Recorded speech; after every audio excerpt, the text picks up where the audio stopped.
To record. All right. Now let me share my screen.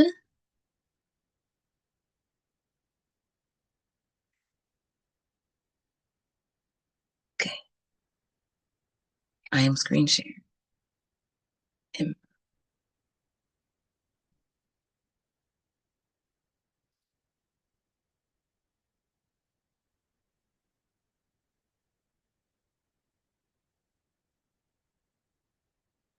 Okay. So, good afternoon, everyone. Thank you for joining me today. My name is Sean Arsenault, and I will be presenting on the No Child Left Behind Policy Act, also known as NCLB. This policy shaped American education for over a decade, and today we'll explore its purpose, implementation, and impact. Every single child, regardless of where they live, how they're raised, the income level of their family, every child will receive a first class education in America. This is a quote from President George W. Bush that captures the spirit of No Child Left Behind. This law was designed to ensure that every child, regardless of race, income, background, or socioeconomic status, had access to a high quality education. So, before diving deeper, I want to acknowledge my positionality. As a Black woman and a social worker, I understand how systemic racism, cultural expectations, and socioeconomic factors influence education. And these realities often complicate policy implementation, even when intentions are good. As I grew up, I was part of a lower middle class education family. My parents had a strong value in education. So they made sure that any opportunity that was presented, I partook in because they understood how education at that time, specifically for that generation, their understanding was that education was the gateway for success. Whereas now we kind of see that there are other means to success besides just education. So looking at trades, looking at focal career opportunities. At that time, education was the thought that that was the way to become successful, especially as a Black person in America. Uh, so, like I said, I'm part of the millennial generation where during that time, that's what we did. What I really do love and appreciate about millennials is that we grew up in a time where we are right in the middle, right in that cusp. So we can understand the previous generation and the generation right behind us. Um, Also, too, as a hetero cisgendered female, I understand Black. I do understand that America, we were given um some special liberties that not every woman in the world is fortunate enough to have. So those are just a few things of my position I wanted to address. All right, summary. In 2002, President Bush signed the No Child Left Behind Act. This act aimed to improve educational outcomes for students from disadvantaged backgrounds. So some key components of this was to mandate standardized testing for all students. So that state testing and assessments look like LEAP tests, especially in Louisiana. We have LEAP scores. We have back then it was LEAP and iLeap. We also had well, currently now we do have assessments, especially in the K through 5 setting, where we iReady, where we are tracking the beginning of the year, middle of the year, and end of the year progress.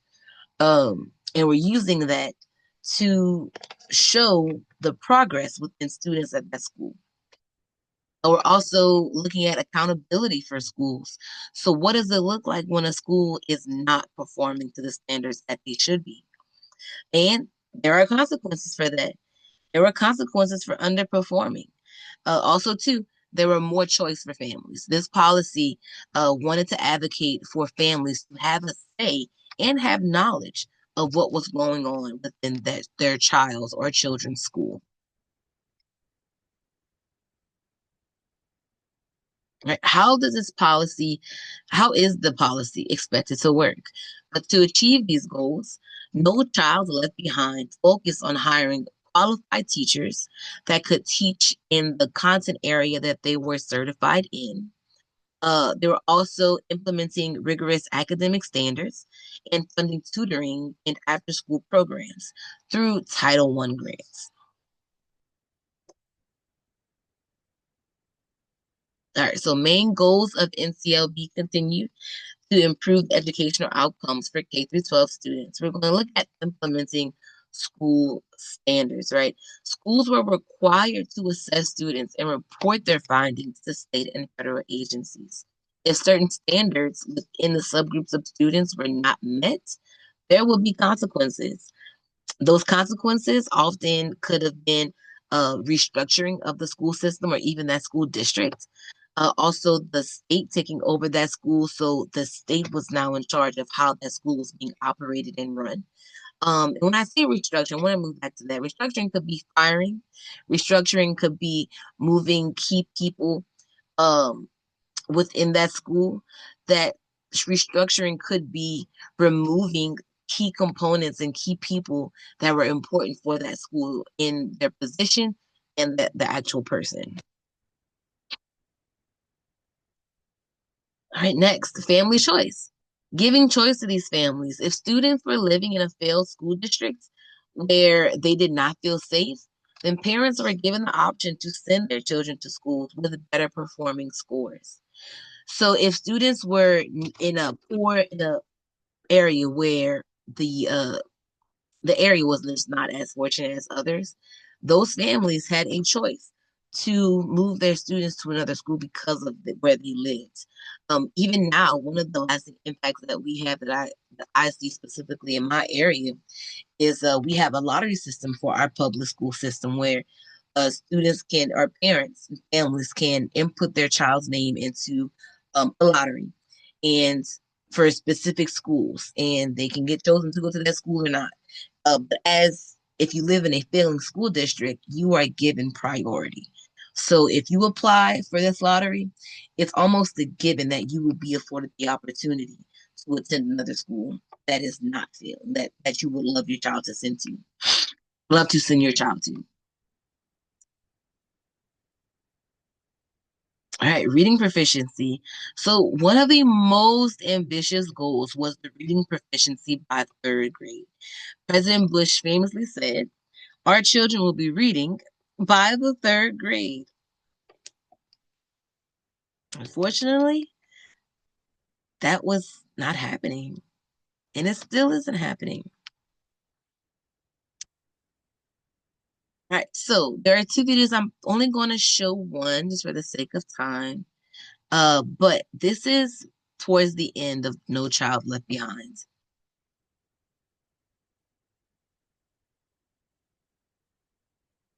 Or I might show two.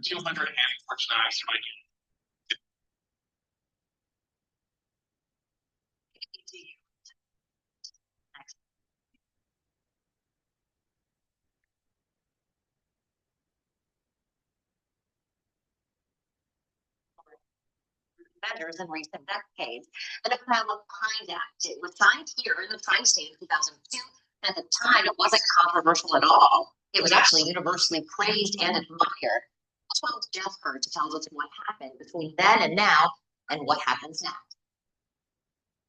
January 2002, special visitor, special occasion. Home of the Big Blue. President George W. Bush came to Hamilton to sign the No Child Left Behind Act because Hamilton is in position to then House Education Chair John Boehner. There's also another powerful political leader on hand, as noted by a reporter. Check out the clip.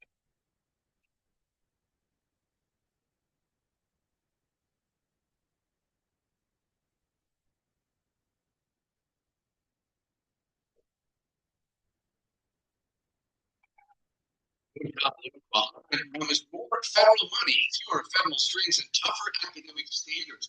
Annual high-stakes tests of reading and math. I understand taking tests are fun.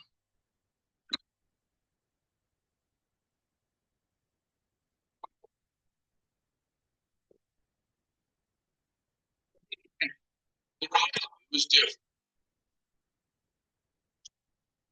The mandated testing, all the different grade levels, all the different subjects every year just became so overwhelming that parents have pushed back too much. And teachers feel like it's really their curriculum.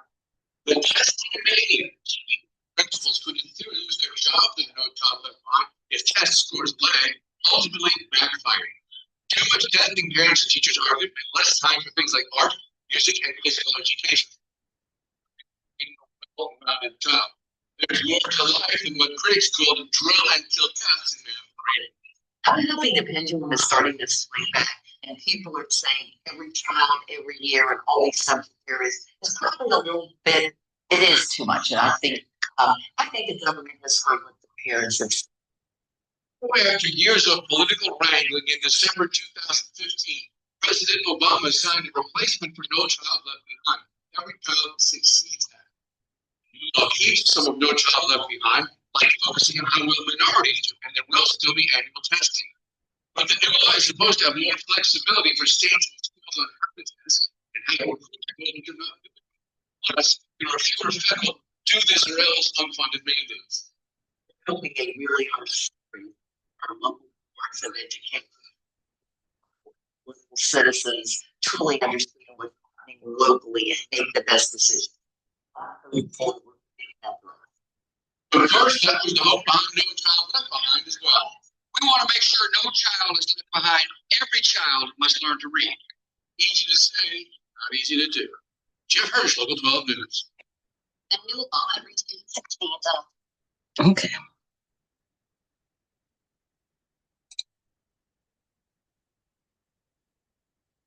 And one thing that I don't think I mentioned was regarding, oh no, that's coming up.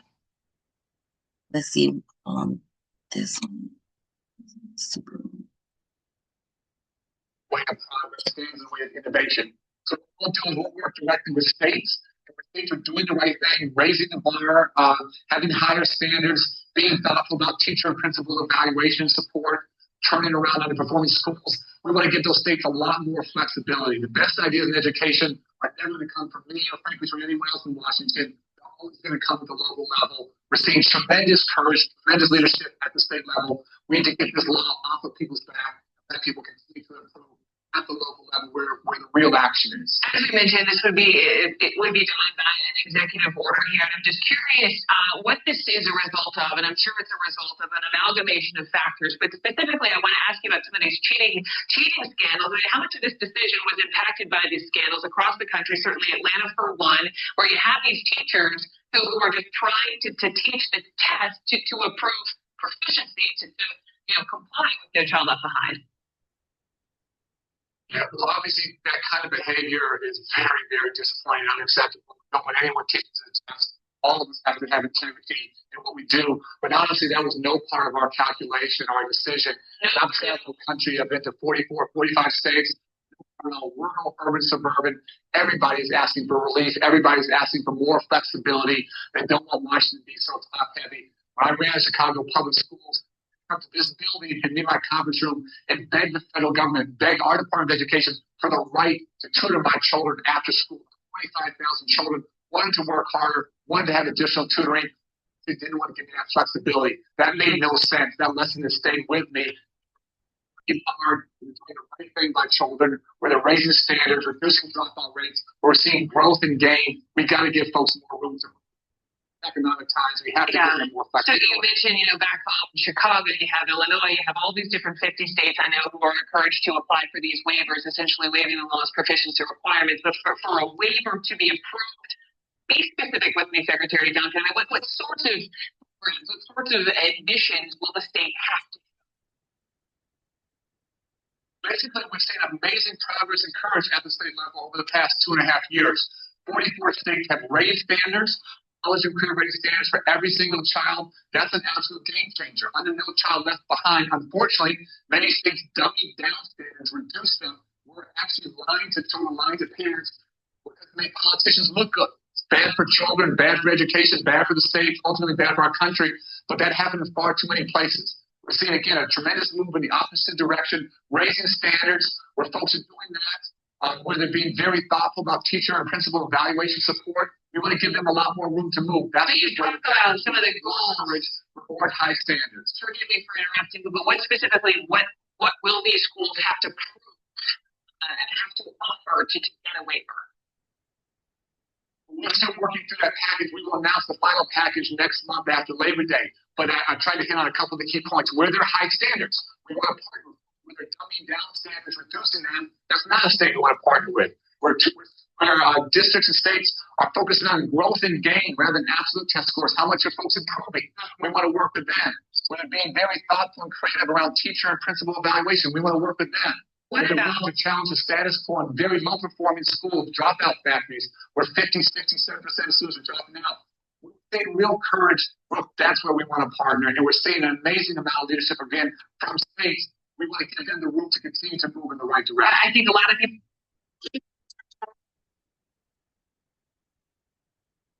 All right, so I'm going to start this back up again.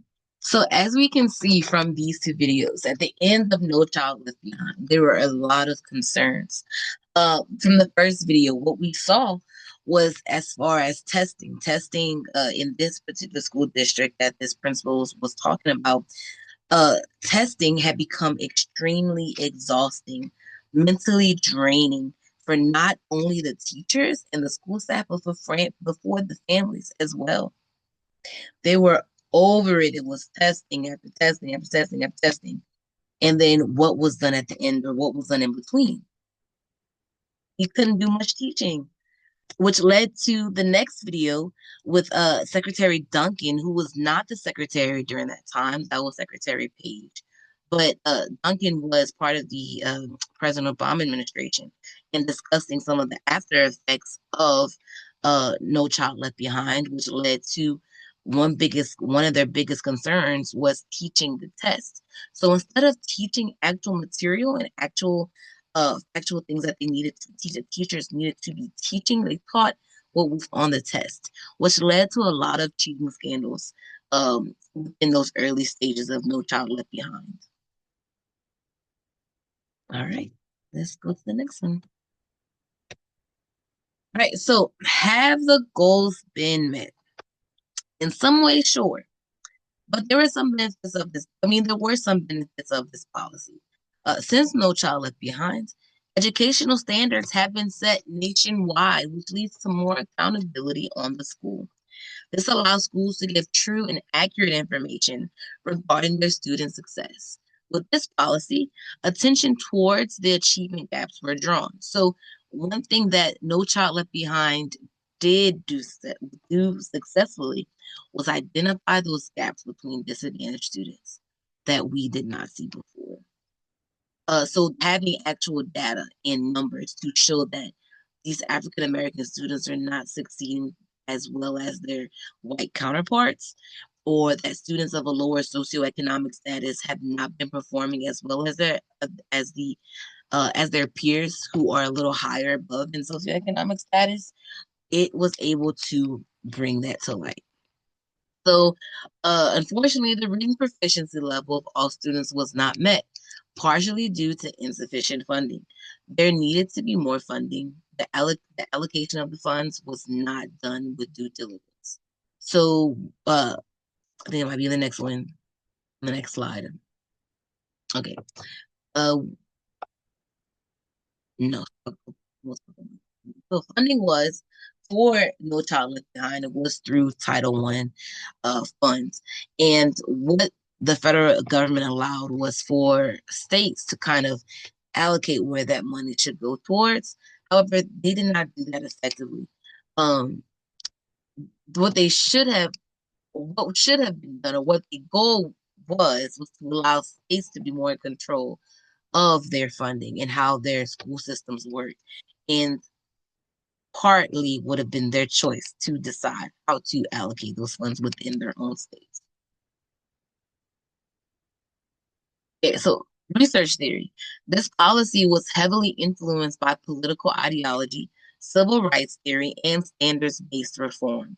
The goal of this policy was to ensure that all students would benefit and become academically successful, regardless of race or socioeconomic status. The resources that were provided were funding through the Title I grants and federal aid. And who was eligible? Students who were in grades 3rd through 8th grade and enrolled in public schools. Parents in public schools were the entities that took part in the No Child Left Behind Act. So some recommendations for changing the policy. So let's refine the accountability system. Accountability systems should be tailored to each individual school. I know that specifically in the area that I live, there are certain standards that need to be met with the district as well as the state. So our school board and our school district had decided that if this school is not meeting this quota, then they need to reach so many more by the end of the school year. Um, as far as the state recommendations, I'm not sure if that's exactly what the state standards require as well.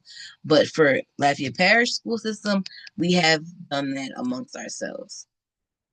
Also, needs within the family system. What are families prioritizing that need to be addressed? What needs do they need? What are they reaching out and asking for and really needing within their own homes? Could that be supplying food? Could that be getting adequate health care? Could that be even utilizing the resources? Do they even know that there are resources to be utilized?